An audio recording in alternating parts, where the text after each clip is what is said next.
Eccoci, here we go. Benvenuti. Welcome everyone in a new episode of Fratelli di Rugby Podcast. Mike, buonasera. How are you? Come stai? Buonasera. Yeah, I'm good, mate. How you doing? You well? Pretty good, pretty good. We are trying new stuff, as you can see, new setting. There's not the intro at the beginning, but we're trying to get better and better with other software. So that's great, and it's been a great weekend of rugby. Half Italy happy, the other half not, maybe. Yeah. But we talk about opportunities, taking opportunities and missing opportunities, because come on, this probably is the best way to explain how is this Yeah. how was this, because literally so many things happen in this couple of days, some surprises in the positive and in the negative way. How can you explain this weekend using few words, Mike, for Italy, Oh no, right? yeah. I think you hit the nail on the head. I think there's a lot that we've probably got to unpack for today, and there's going to be a lot that we're going to be talking about. But I think personally, we saw, like you said, lots of positives, and then again maybe some of the old Zebre from the last couple of seasons seeping in a little bit. But yeah, there's a lot of positives to talk about, I think, and yeah, we'll go through it today. And today, of course, we are live on YouTube and on X. So if you want to keep us company, please write in the chat. We can show you the chat as usual, as every time. We love to read in the chat. But so, Mike, let's just officially start and let's go Yeah. with our intro. Good. Sounds really good. Fratelli the Rugby Podcast. The Italian Rugby Podcast. Fratelli the Rugby Podcast. The Italian Rugby Podcast. The Italian Rugby Podcast. The Italian Rugby Podcast.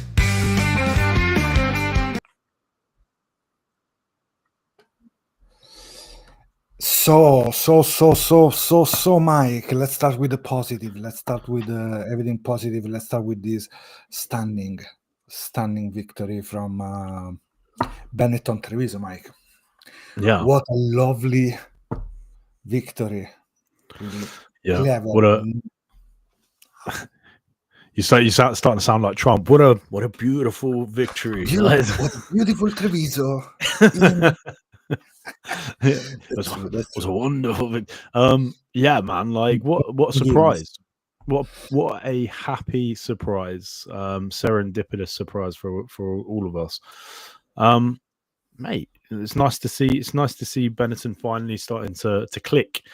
We saw it that they've been good at this sort of point of the season. They were good under Crowley for the Rainbow Cup. They were good after the Six Nations last year. They were, finding form to hit playoff.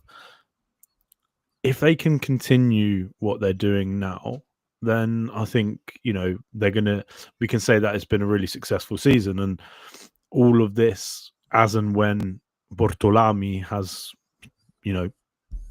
been or has agreed to move on, right? So, question, and this is something I've been thinking about all weekend. Do you think the success is because there's been a shift in the back, the staff, right? Or do you think it's now that players feel slightly more liberated to play the way that they want to play because they know that they're not going to be held to the fire if something goes wrong? What are your thoughts on this? And again, this is all speculation, but I just want to hear your opinion. Right, it's complicated to say. In the more natural ways, probably they feel a little bit relieved. I don't know how they're managing everything. If McRae already took, let's say, charge of the team. If it's in that way, we have a solution. In the other way, if it's still head coach everything, Bortolami is taking the best from the last couple of months together with the team. It's important for me that probably this is all connected also with some performance from some players that are finding more game time. like 80 minutes straight, a couple of games, and some of these players are really showing up what they can do.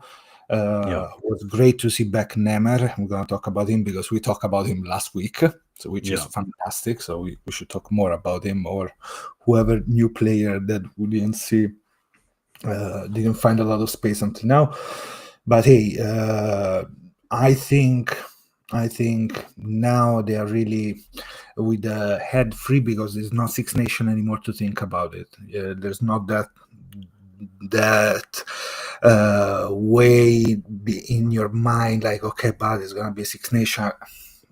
I think also that is something, but they look physically good now, Mike. That probably is the best. So good work for the strength and conditioning, coaching stuff, training stuff, and I think more is that. I think it's more that, because they're in a good shape, and they understand that they were these 6 finals we said few weeks ago, Itzekor. And they're taking every game as a final now, and it's great to see them playing this way. Now Stormers is going to be a really good banco di prova, like check, real check there. But for now, Mike, this week, fantastic job.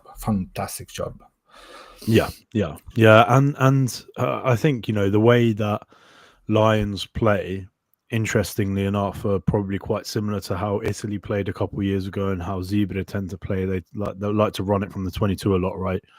And Benetton used game management to win, which was so surprising to say, because like we've been saying, Benetton normally, you know, they wait for a moment of magic from one of the star players, or, you know, typically to win a game, there's some moments, and we know. But this game, it was relentless pressure. It was right decisions, you know, kicking long, kicking really accurately and well, and forcing them to try and kick back. But it wasn't working because they don't play that way. So then they reverted back, and defense was good. And like you said, physically, they were getting up. They were getting off the line. Line speed was good. It was just a really good performance. It was a really, really good performance. And, you know, hopefully we see more of it this weekend. On the other side, I was hoping for this victory, even in the predictor of the week for the URC. We put the win for Treviso, because was there. Lions, it's in the five loss in a row now, which sucks for them. They're missing already some players for the next season. Noamba gone, Van der Merwe is going away. The center is going. I don't know. Probably their best players, for Van der Merwe, isn't he? He's been brilliant for them. Yeah, he's gonna move on. But even Noamba, you play without Noamba. You have the 23 years old number 10 that scored that long kick at the beginning of the game. That was scary at the beginning. I said, "Oh, okay, they're starting in this way." But then 65 meters, yeah. Come on, it was crazy. It was like Hendricks does the same for the Sharks too. So literally, I wasn't thinking to be so strong in the first half, because they scored 32 points in the first half. Yeah, it was 12 point different. Was it 12 points different the first half, or 17 points different, and it ended up 11 points. Yeah. So it was great. And Mike, when I cut the videos, I always have the list of possession in attack in the opposite 50s. I do, okay, not in the 22s, because then I watch all the entry in the opposite half, and usually they are like 23, 26 clip action. They can be also kicking into the data, but when you cross the line, I sign it. This week I numbered 19, but there were also a couple of replays to watch how they scored. So they were really efficient. Almost every entry in the opposite 22 was a scoring try. Scoring opportunity, they use it in a perfect way. And that probably is the best thing, because, as you said, they scored using kicking, laggy inbounds, Umaga at the beginning of the game, fantastic. But then they scored try playing their style of rugby, playing different shape, different move from line out. That they try many times during this game, and it worked every time. Yeah, they use the attacking platforms really well. And what I said about game management, obviously I think there was one player that dropped, I don't know if it's their number 9, but he dropped the ball 4 times or 5 times. No. And then they started, you know who I'm on about, right? And then they started targeting him. That's game management. That's okay. We found an opportunity to give ourselves an advantage here. Let's exploit it. Marin was so accurate with those up and unders as well, targeting that same player. The pressure coming on from the kickers, from the people chasing. Sorry, mate. Like, it was just a really good game, and like you said, Otto, like, it looked like they thrive under set piece. Like, Benetton love a set piece. Yeah, it was nice that they got so many opportunities. You know, it's kind of traditional. That's why I don't see a lot of difference in the way they attack, but the efficiency is there because they love this first when they scored the try with Marin, with the movement 10, 12 loop around and then pass for the wing. They try to do the same in the second half, but in another area of the field, starting with Mendy. So they try already that, and then they love those 2-3 phases of attack from line out. They go crash ball in the middle, and then they move around. There was a really good opportunity when Brex attack in the middle. It was the first half, and then of course the first half where they did everything, but then Mendy attacked the ball, pass it to Lorenzo Cannone. Lorenzo Cannone showed really good skills like fending off, switch, fending off again, offload, and then get taken the ball. He was passing the ball to Nicolò Cannone, but really moment of genius. And the best moment, for me, was the long pass of Menoncello, because we don't see that. And you know how much I care about him being all-arounder player, 3C, and it wasn't perfect because you see how the ball, but was efficient. So it wasn't stylistically the best, but hey, how many times you have seen Menoncello dropping a 20 meters pass during a game in dead area of the field with Marin out, but you can pass it to Marin, but then he decided to move up long pass to Mendy. I agree. I think the beauty of that as well, Otto, is because people anticipate him crashing the ball, there's going to be space there. There's always going to be space there. So if he becomes better cultured with his passing, better cultured with his foot, then he's going to become like he's going to, like, if he can do that, he will be an all-time great. Like, he'll be an all-time great regardless of nation. He'll be an all-time great. So, like, who was your unsung hero of this game? And so we can go into talking about some players in this game. You mentioned already Marin. I'll tell you who I was impressed with rather than being unsung, and then I'll try and think of an unsung whilst I'm saying it. I was really impressed with Ruzza. I thought he had one of he's so consistently good. We talk about him week in, week out, but without him, I don't think like they do as well as they did. Favretto was really impressive as well. Second game with 80 minutes on the shoulders, and you see how good is. Good offload, hard in contact, and he can carry. The carrying is what surprised me the most, because I knew the other stuff. We've seen him defensively since he was 18, 19 years old. We know what he can do there, but the carrying, he's worked on that, and he ties players up. He's getting good at that, and like you said, now with the offloads, he's adding that to his game. If he can get past the tackler, he's going to become he's going to be a handful for teams.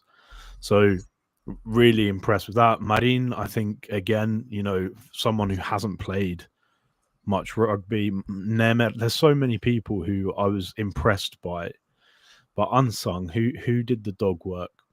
I think it's Paulo Dogwu for me. Like the like unselfish, and also there was many opportunities where if he had the ball, he probably would have done a lot better than what happened on the pitch. And you could see at the end of the game, there was a couple of times where he was getting a bit frustrated. And I get it, because every time he's in a position to pass, he passes. There was a couple of times you saw it, and you've cut the game, so you could see it. He was like unsung for me.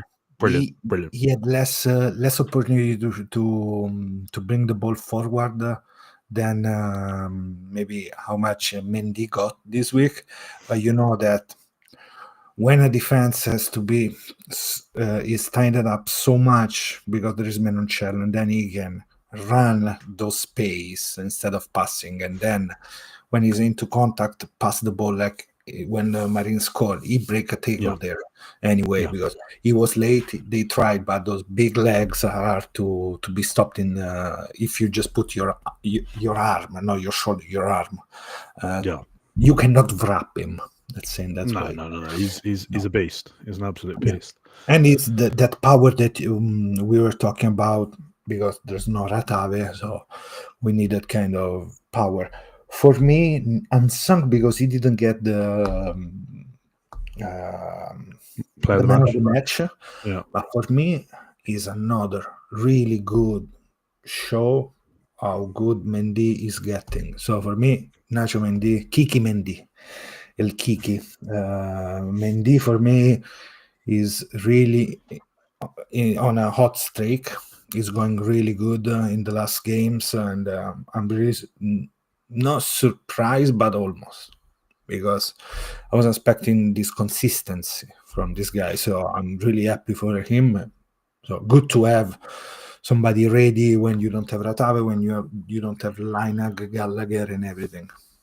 Yeah. And I think it's always like important just to touch. These are the unsung heroes. We know players like, Umaga had a really big impact on the game. I thought actually he was exceptional. That kick that he kicks from the 40 to the 5 yard. On the other side. My God. And he almost does that twice as well. He was confident. Yes, because in other games that kick goes out or is being kicked back easily from the other team. Or he's a confidence player, or he just goes short and they're like outside the 22 just to be safe. But that was. And also, Mike, if we think on a long run, having winning a game like this, we said they come Lions, 5-game losing, a little bit of changing into the team, even if they renew some players, but still some young players and everything. There was a game without Rhino Smith and Albornoz from the beginning. Yeah. And this is fantastic because Marin did a couple of stuff. Man, when he caught that ball in the hair and then try with first offload, he cannot do it. He passed the ball from the top, and then Menoncello kicked another weird stuff. No, a chip kick from Menoncello. I mean, he was confident. He tried to attack. He slip a little bit in a couple of counterattacks when he got the opportunity. He was on the ground. So let's see. Check your boots next, Leonardo. Check your boots. There's just something about him though, Otto. Like, I think he's just that spark, isn't he? Like, and I'm not saying Smith isn't or Albornoz isn't, but there's something about Marin, and I don't know if it's just his. Like, there's just something about him. Do you know what I mean? Like, he was ice, Marin. Even when his player is icy. Yeah, when he was 20 years old, he kicked that drop goal to win. Like, he's just got something about him, and I think the team feel it as well. Obviously, Menoncello played with Marin like all through the age grade as well. They know each other well. They know what they can do. They know what they can't do. They've got obviously Garbisino there as well. So now you're starting to see a lot more of the under-20s bleed through. Cannone. Maybe that's it. Maybe it is just chemistry, Otto, which was lacking, because like we said, Benetton haven't been converting well, and this game they converted well. You can say something about the opposition. You can say something about, having time and all of that jazz, being well rested. You can say all of that. You can also say that maybe the chemistry is right. Maybe the balance is better with some players in, right? And that's also something to think about. They're taking the best from those players that they were not as good in the previous weeks too, but also during that Six Nation windows, that is also a situation where we see some lack of not mentality, but like performance. There's a couple of pretty bad performance, but that's great. How you think how much is going to change this team against the Stormers? My God, I'm so pumped for this game. You know what? I thought I'd be inclined to say don't change too much. Okay. I'm trying to think who looked tired to me. I think the substitutes were done at a good time. I don't think there was too much of a dip. Obviously there was, we could call it a blackout moment, but it wasn't 10 minutes. It was more, they found some bits there in sort of the 5-10 minute spell. Maybe we should look at that and say who and where those come from. Maybe there was tired. I think everyone's quite well rested. Or trying to say just maybe have Smith start, Marin on the bench. Maybe start Albornoz and put Umaga on the bench.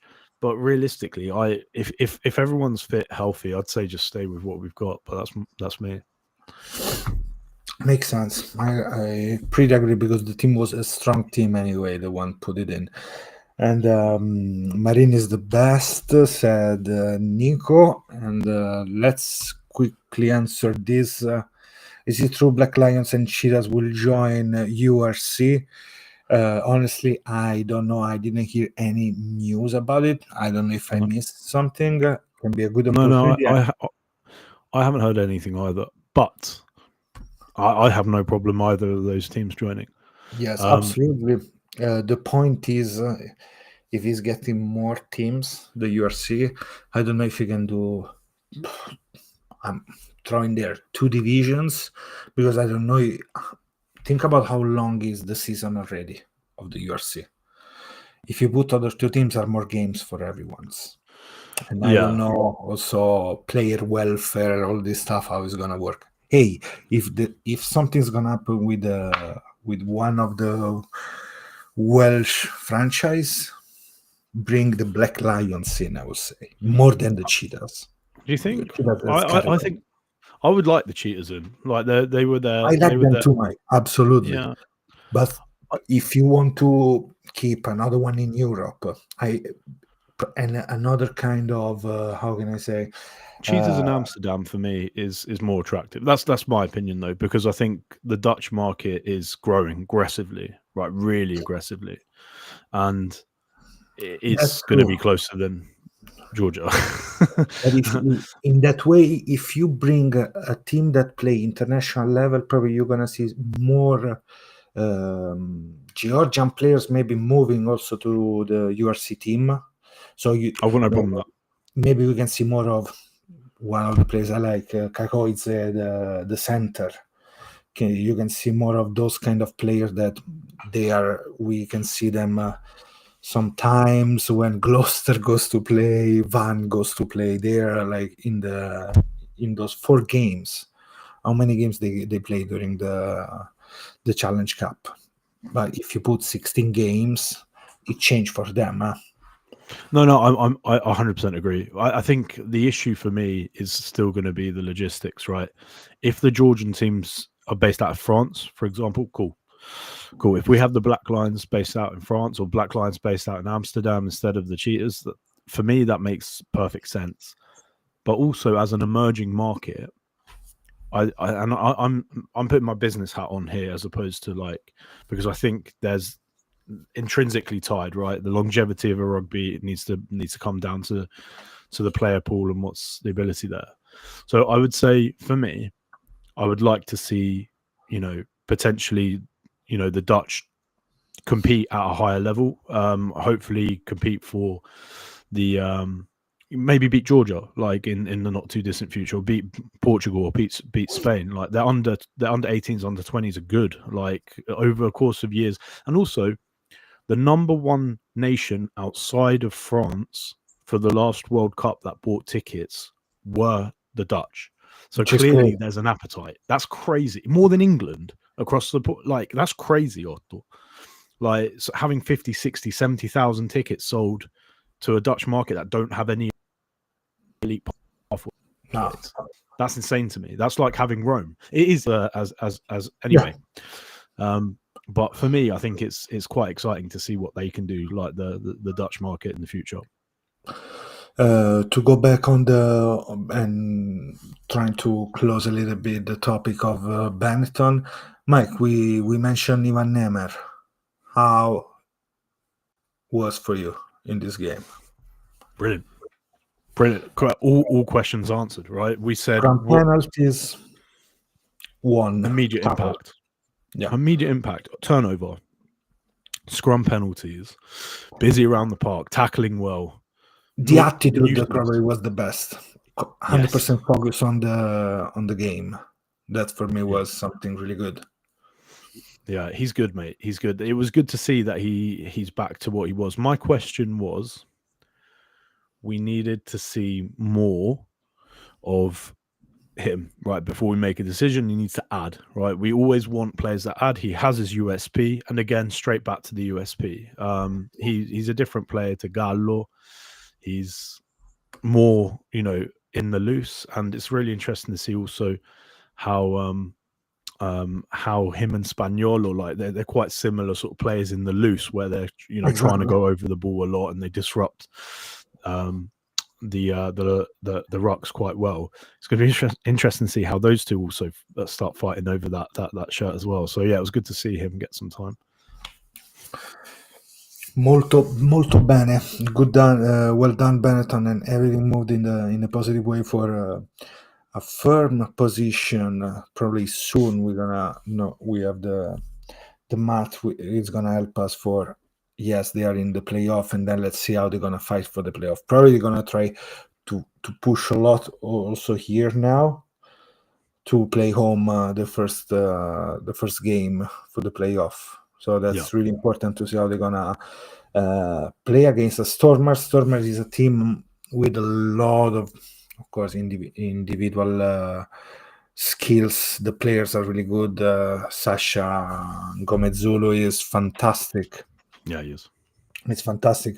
Really aggressive defense, even on set piece. So I will see how much they will put pressure on Brex and his decision making a little bit out of 10 and of 12 at this point, because 10 and then pass to the 12 to see how they're going to manage that. But it's going to be interesting also how they're going to defend against another team that's going to put more physicality than the Lions. So all eyes on that game. And then Mike, the other side of this medal. Yeah. On one side was gold, and the other side it looked gold, but then was copper. You scratched the surface, right? Yeah. Right. Let's start with. Let's see if I lost you. Oh, hello. Right. So whilst we're waiting for Otto to come back, I'm going to start with the positives for me. So Zibre, yes, unfortunate the result, but they created so many opportunities, Otto. So many. They were in a position to destroy that game, but it was unfortunate. Like, obviously lots of line breaks. They looked good. They played well. It was just that last little bit, Otto. That last little bit against the good touch of Licata, Mike. What's that, mate? The last touch of Licata put him down to score, man. That is gonna hunt him for the next weeks. That situation. Next time he's gonna fall. I'm gonna ask you a question. And this is an opinion thing, and I was watching it with some English people. So when the ball was passed before it goes to Licata, and there's the Glasgow player coming backwards, never onside, disrupts the pass. How was that not looked at? How was that not looked at for a penalty try 5 yards out? Like, anyway, that's my only point on that, and that's all I'll say. But yes, he should have used two hands. If you want, use two hands. Just two hands, exactly. That is just two hands. No, I'm trying to look because I took a picture. I screenshot the action just offside? before. No, even worse. Player on the ground. Let me see. Let me I didn't see that, once. but I saw the offside for sure because he was backtracking. He gets into the passing lane. Hold on. Maybe I have it here. Do I delete it before? I delete it. Well, okay, Mike. When before the last, no, at the last rack, look at the player, knees on the ground, completely fall on the on the rack. My God, how can you let play that? But it's Anyway, okay. we move. The point is that then you have to score that try. So Yeah.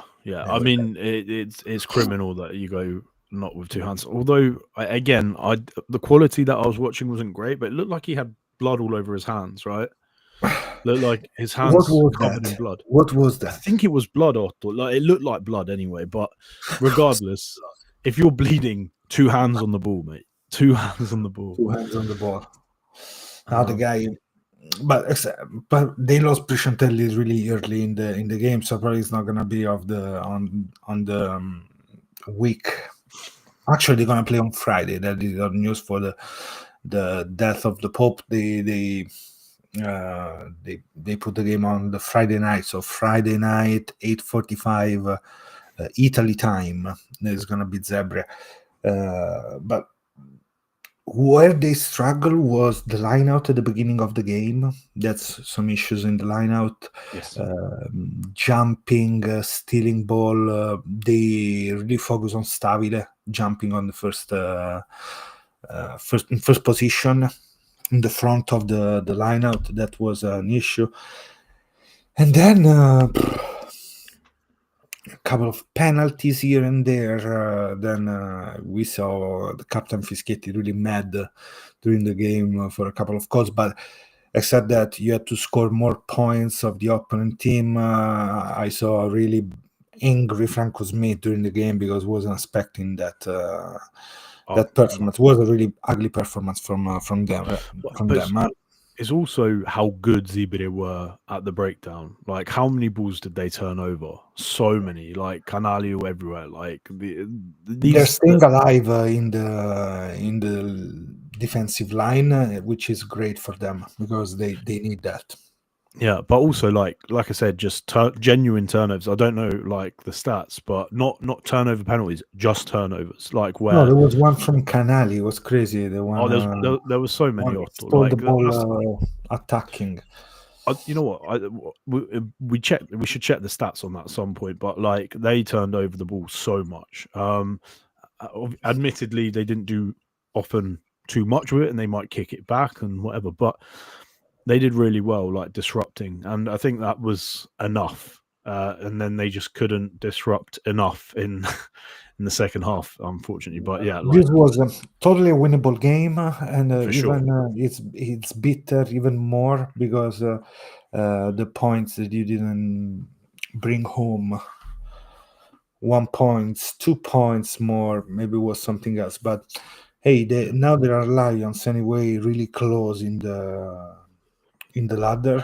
Hey, who knows? Maybe they're gonna be able, because this week is gonna be Edinburgh, and it's gonna be so interesting to see because you never know, they're gonna play home too. They don't have so many games home, so they're gonna fight. They're gonna give everything away in this game. Connacht, for example, the 12th of May is another of those games.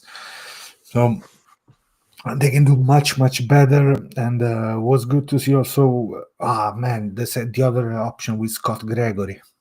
That is the other opportunity lost there. He did a couple of stuff really well, and then in the moment to push down, it wasn't there. So really, come on, 2 tries. They were not.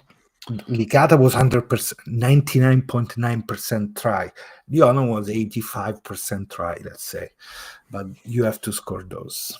99%. Yeah, if you're over the try line with a ball in your hand, 100 times, you should only fail 1 time, and it just like Bart Simpson, write it on the 2 hands on the ball. 2 hands on the ball, 2 hands on the ball. It makes sense. Probably we should do a meme about that. Yeah, for sure. With It's like it's like when Hogg did it to lose to England. Do you remember? No. Do you not? So there was a game where Stuart Hogg was walking over the line, and then goes one hand and he drops the ball over the line. Now, Right? yes. And then that same try, it was 4-on-1, and he doesn't pass. He doesn't pass. He gets to like little things like that. So maybe Glasgow, maybe it's something in the air in Glasgow. Who knows? The Glasgow prediction. Oh, there's a question here. Oh, sorry, I missed a couple of questions. Let's see. Who is winning this year? Who is winning? I'm saying Sharks smash and grab. I don't know if they're on the right way, but they're growing as a team, the Sharks. But I don't think they can end it. They have much more power now in the team. Players coming back from injuries, good changes with Julian Sir Julius every time that is on it, and Ugar and all of them. They are a really good team, but I don't know if they are that good. And Leinster, of course, here. So if I have to bet on one of them, who within Sharks and Leinster, I will say Leinster. I go traditionally on Leinster, but I'm always happy when I saw a South African team winning. So that is the other point.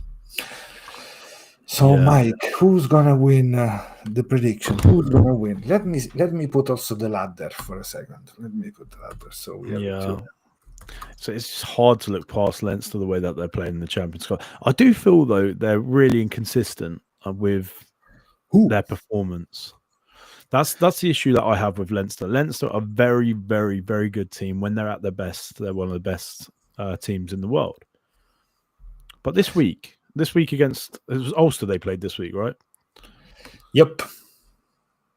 I mean, Ulster have been probably the poorest Ulster that they've been in I don't know how many years. Let's see. They gave him a good game, Otto. They gave him a good game. Let's see here. 67 points for Leinster, 58 Glasgow. The Bulls, you never know what's going to happen with them. Sharks, Benetton, Cardiff, and Munster. If I go Todd full underdog,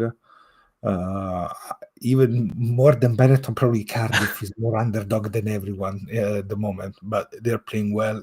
Congratulations to them. But if I want to, who? What do you think? What do you think? Munster smash and grab, like Tyrone was saying. Can you believe it? Michael can get drunk for days. Oh yeah, we'd have to. We'd have to like a watch on Michael so he doesn't get alcohol poisoning or something. Let's make sure he's okay. But see, that is the point. Everything can happen in the quarterfinals. In this position, for example, who's gonna play the first with the eighth, right? So Leinster Stormers in this moment will be the one of the quarters. Then Glasgow Munster, Voda, Bulls, Cardiff, Sharks, Benetton, with playing against the Sharks. My question is, if it's going to be playoff time, it's going to be Sharks against Benetton. Are they going to play in South Africa or are they going to play in Europe somewhere else? I don't remember that. I think it'll be South Africa. Yeah. Because they'll want the money. They'll want the revenue, for sure. Yeah, that makes sense too. No, probably Leinster... Leinster, they can lose. Okay, let's say they can lose the URC if they can get the other trophy. That's what they want more probably than ever. I think if we ask to Leinster fan, they want more the Champions Cup than. I think they'll say both. I think they'll say both. It will be in South. Okay, my God, it will be in South Africa. Hopefully they're gonna move up, so they're gonna play in Treviso, La Ghirada. Hopefully they're gonna play there. But just to close, Mike, the bottom part, we see that Zebre playing this game, and was another situation where some players are getting stronger, and I'm thinking also with the eyes to the next season, thinking about next season, how many players they can afford to let go. Is it Paella? Is it Gregor? Is it Prishantel? Is it Garcia? And how they're gonna be change this player from? Who's gonna come in? That is the point too, right? Yeah, that's the question for me, Otto, is who do we have to replace these players if they go? That's the question, right? Right now, I don't think we're in a position where Garcia can go. I think the scrum half situation's an issue. I think Paella, I really like him as a player. I think he's grown massively as a player. He's a brilliant player, and I'd love to see him stay. As well as Gregory, I think they're fantastic players. But I'm thinking where the most depth in this team is, and I think actually in the centres there's a lot of depth. So Paella has a USP, and he's showing that USP, and I think he's shown enough to get another contract out of Zebre if he wants to stay. That's true too. And that's the question as well. It's not always up to the team, right? It's up to the player. That said, Otto, I could see Garcia going. I think he fits the top 14 very, very well, the way he plays. And then we have an issue. What's Albanese doing now? Do you want to give him a call? At Pasquetta Monday was somewhere. If I see, was in some farm drinking as everyone. Even they celebrate. Even in South Africa, they had that huge barbecue with everything. The Benetton players. So, but it's not there. Hey, maybe one guy is gonna be Tiziano, Cristiano.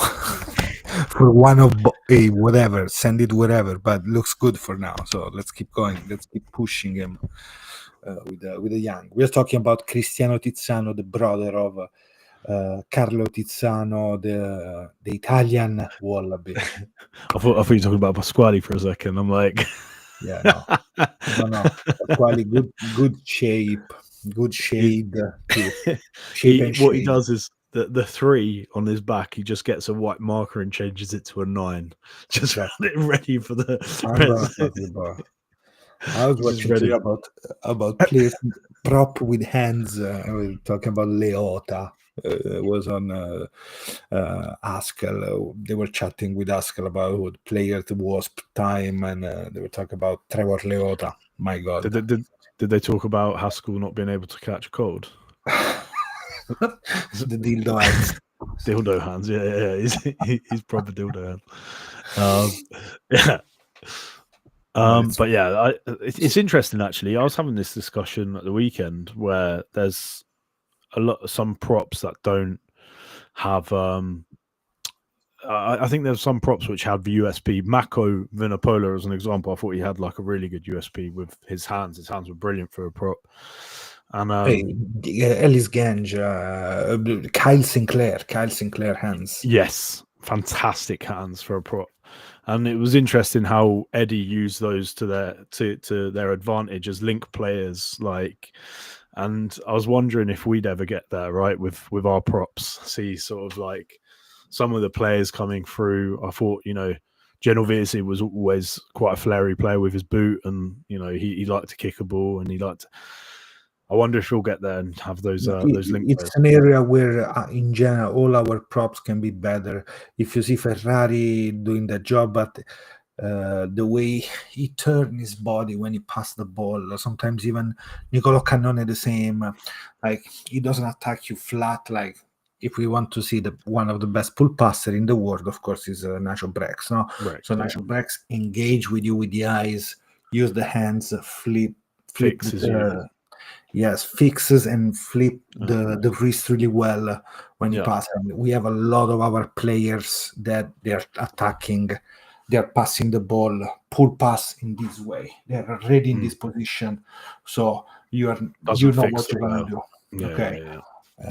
Something that I see really well in Munster when they play with the 2 pods, 3-man players, they really attack you flat, straight hips in front of the opponent and pick the decision at the end. That is fantastic. Something that, yes, we can do better. Another underappreciated hands in the new cycle of the Springboks is Oxenchair, which is pretty much used not only as a carrier, of course, but when they want to play wide fast, if you get the ball, is always the pull pass behind. He eternally the beat, but he's also good. Better than that Nicolò Cannoni technique, to say. Yeah. So that is interesting how he's. I wonder how much work we do on that, but I'd love to see like Spagnolo's like almost such a he is a complete prop really, but imagine having that option as well. Let's see Nemer in the next games, because that is, I want to see much more than that, because we know what he can do offloading, like Gallo did a couple of times this game again. He always try to beat his external defender, come back inside, so he lose that, attack the space and give the offload. Fantastic every time from me. He's in good shape now, Mike. He doesn't have to think about championship or November test. You say that. I always say that about the Argentinians. Gallo, yes. I always say that about the Argentinians. Looks like they pull the brake sometimes. Or maybe they don't realize that, but it looks like that every time. When it's coming, they don't look so good. Yeah, we saw Big Gonzo in Parma. What do you think he took from that game? Yeah, a lot of frustration, but a couple of really good, some good feedback, I think, because when Dare is giving good positive feedbacks all the time in the last games. Another stuff, I saw a couple really good. Trulla? Trulla is the classic Trulla, positive even when he get mad. Classic Trulla, gang of Trulla. But I think Jesse did a couple of really good intervention even in defense, and Matza probably is the most positive feedback for him. I don't know how much is gonna be taken into the team, but he say, hey, look, that center is playing well, and it's important to have whatever is gonna happen an opportunity, because you have a player that is playing and there are other centers that are not playing at the moment. And they're fit. You're right. Non is one of them. Bertaccini is playing down. So, my honest opinion on Mats is I like what he's doing. He's finding his not USP. International level, Mike. He's not. He's finding his USP, which is obviously he's good at turnovers. He's trying to carry hard, etc. But then I just look at Mori and I'm like, he's a poor man's Mori. it's just like, and I mean that with the utmost respect. It's more about how much I put Mori on a pedestal, how good he could be. But hey, you're right, Otto. He was brilliant. There's a couple of occasions where the ball could have gone wide. I got a bit frustrated by that, but he's a fantastic player, and you know he's one who grew up watching Zebre, and it's important to have players like that in the team as well, because it means something to them. And the fact that it means something to them, it means that he's showing the people who maybe come from slightly further afield that it means something to him, so it should mean something to them, which is important as well. Man, Federico Mori posted a story on Instagram. There was him and behind Manu Tuilagi, and we didn't see them still playing together like for 3 games in a row. So I'm looking for that moment. Let me see another question while we are going into the end of this. And if you didn't subscribe yet, please. I want to know, so just really quickly, I want to know who's stronger out of Manu Tuilagi and Mori, because like Manu's a freak and so is Mori. Hey, we should ask him. I'm gonna try to ask him about it. Maybe you can join us for a pod in Italian with English subtitles, and we can talk about. I hope he's gonna play for a streak of games too, because we need them. Let me see.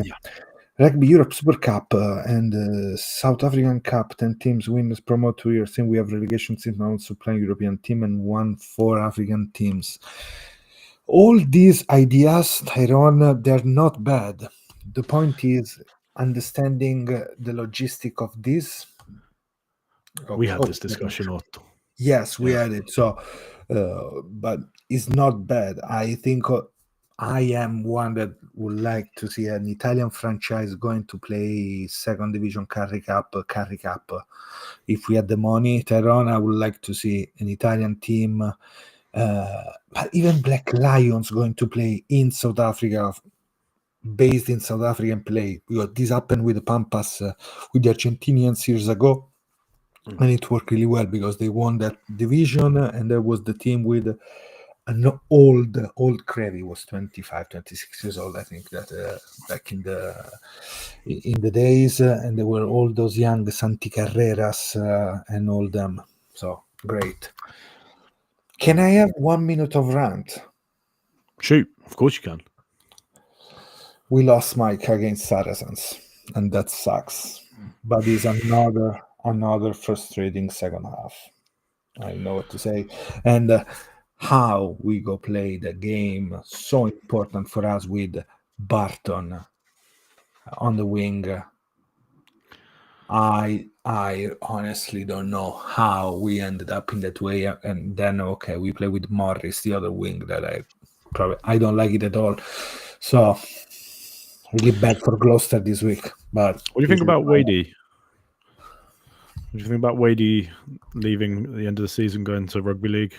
Hey, I will watch a little bit more of the Wigan.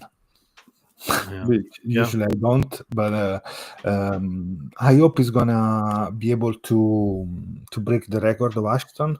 But I don't think they're gonna make it. I don't think he's got to do 13 tries, right? Is it 12 tries? I think he's at 89 at the moment, and Ashton was 101, I think. So like he's got like 13 maybe to do. Otto, like with the utmost respect, I think that's. I know. Vardel 92, 89. Yes. So he needs 13. Yeah, I think that ship has sailed, my friend. Well, my God. Give it a crack, but I think unfortunately that ship has sailed. Can we have, before we wrap up, some speculation? Because I must admit I've been busy with the kids and stuff, so I haven't been focusing on this too much. But some interesting information about Albornoz being sought after by some Premiership, some French teams.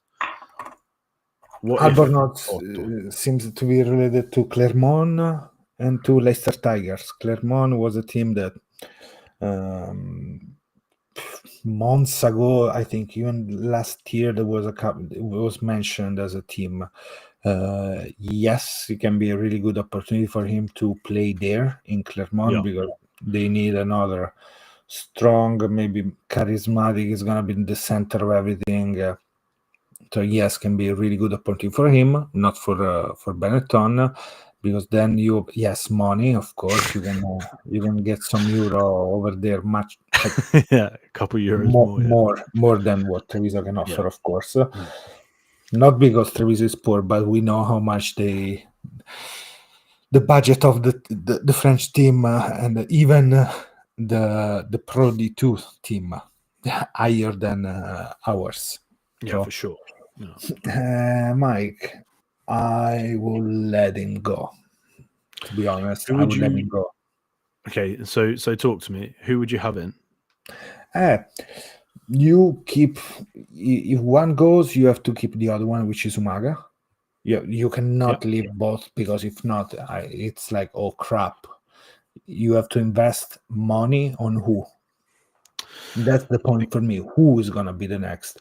So if you keep Umaga and you grow up with Marin, fantastico. You have Galla and Rhino Smith. They can play. Marin can play over there too, but still you need another one. You need another player there. I don't know why, right? Like, and I don't know why I like this idea, but I would love to see either Tommy or Garbisi back. I was thinking that today. I was We'll thinking, have you know Tommy what?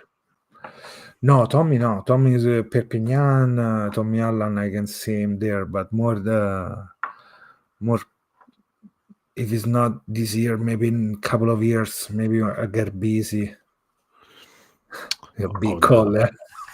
It would be cool. It would be cool. It would be cool. But then but also, no, the other speculation they were saying in the chat, in our Fratelli Rugby chat, was maybe Dare, because Dare is from Francesco, if I'm right. Francesco wrote that. Let me read the message, because it's pretty spot on that point of view. Where are we? The long one. Dare is born and raised in Treviso. I don't think he will consider to come back with Bortolami, but with a new coach and the promise to extended playing time, who knows? That also, because we are talking about how much time played Dare in this season, more than the last 2-3 seasons together. 3 seasons, yeah. Treviso, which is crazy to think. Crazy. What does that mean about Monte Mauri then? Right. So like Monte Mauri. I thought that too. I don't know, Mike. I don't know, because I think Monte Mauri Dare is good for both of them, the way they are fighting for the spot. Yeah. I'm trying to think who can be a 10 from Serie A Elite, who can play, maybe still cheap on budget, but he can give a good potential. For me, one that can play well is Roger Farias. The number 10 of Viadana can be one of them. And then, honestly, I don't see other players. No Canna. Any under 20s? Under 20s. So there is some situation to understand there, because we don't know how good they are playing. One is Sante, one is Pucciariello in the Espoir. I don't know if there is an idea of Ragusi, if I have to say another name, that can play 10, even if it's maybe 15. But hey, if they want to get, one is already there, it's young and it's good, which is Fasti as a third. I don't know how good it's going to be on the highest level, because we saw even in the friendly match before the season, when Brisighella was playing against Izegor, he gets smashed so badly a couple of times with Izegor breaking. But for me, if they want to invest in Celi, because Celi is really good for me, and Fasti, good. Probably those two are really good. Celi is played last under 20s, Six Nations as a 15, more than a 10, but he's a 10 too. He already was playing Serie A last year, and he's from Livorno, another Tuscan guy. But for me, Pietro Celi is really, really good. That's my name. If you want to, but depending what you're gonna do next season.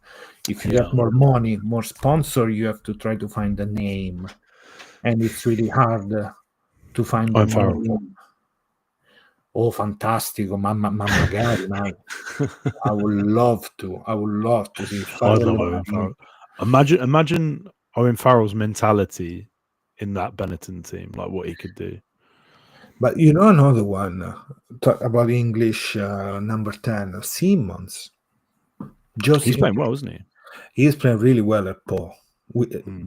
So that can be another one, but if not, I don't know. You know who can be maybe good for Benetton? McGuinty, another 10. Genuinely one of the best players in the Premiership, but he's just always it's constantly injured. That's another thing. But I don't know where they can go with a 10. I don't know if it's Baronio, the young former Pumitas. I think we're struggling with 10s, and that's a concern, because now is the time to start. We're struggling. We don't have 10s. That's crazy, because we have 4 10s playing. 2 in Italy. That's the crazy thing, Otto. Like, we have 4 10s. One is not playing 10 and 2 out. But it's also the level. Obviously, we know Garbisi's there. We know Tommy Allen's there. But also, Tommy Allen is not playing 10, like you said. He's a 15. Absolutely. Right. So now it's like, okay, what happens? What happens if Garbisi, knocking on wood, it doesn't happen? What happens if Garbisi gets injured? Then what? Otto? Talk to me. Who are we Then having we at go 10 with now? Dare. Free flow Dare. Right. But then you see what I'm saying. So now we need. I know. Okay. I know. Now's the Short. time. We are short yeah. in that position. Yeah, we are. But also, like I said, this Gianni current Cupido, Mike. Cupido.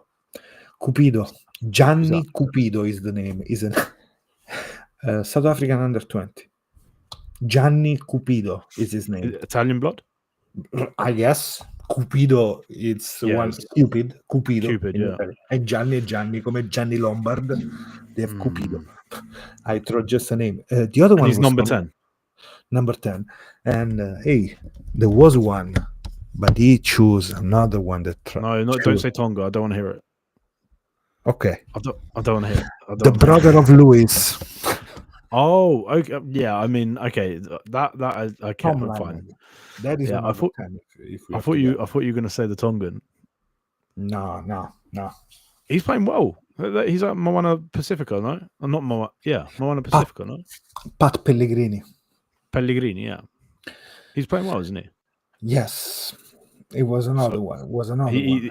He's another one that would have been good, right? But the point is, right, now is the time to start seeing who emerges. And I think that's why we're all of us fans, all of us real sort of hardcore fans, we're looking at the under-20s. We're like, please let them be a good under 2010, please. Under 20s, under 18. Under 18.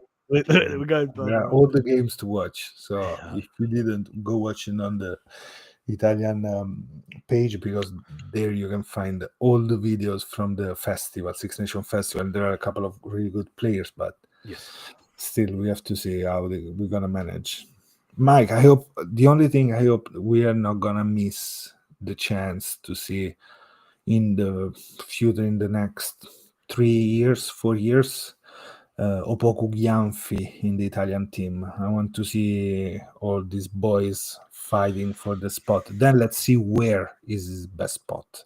Yeah, let's see. I think England are interested in him, which is frustrating for us. But maybe some Italian English players, they're gonna move to Italy. Who knows? We're gonna take that from them. Who knows? Yeah. I mean, again, for me, I'd like to see more. And I mean this in the politest of terms. If it's a development franchise, I would love to see more of the Zebre boy move to the Premiership. Like, I think that's a good standard for them. Agents work well. Listen and build bridges straight to somewhere. We need. I'm sure Newcastle. Steve Diamond loved Italians, right? Because they're cheap. He said that outright when he got like Fischetti, when he got the other. He said it. He said it. They're cheap. He's like, it's so rare to find players who have played in the top 4 leagues in the world with multiple caps being so cheap. That's why he likes Italians. Zebre have loads. Diamond. Another. Talking another. I never thought about him. So. Castre took as an injury cover and didn't play against Benetton because medical joker came after, so he can be the opportunity after. Luke Matkava, the number 10 of Georgia number 10. Oh, right, okay. Right. The one that scored that ridiculous try against Wales.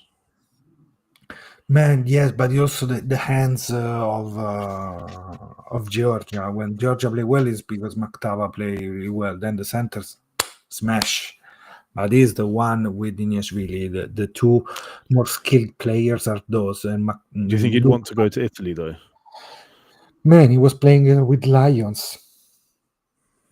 He was playing with the Black Lion.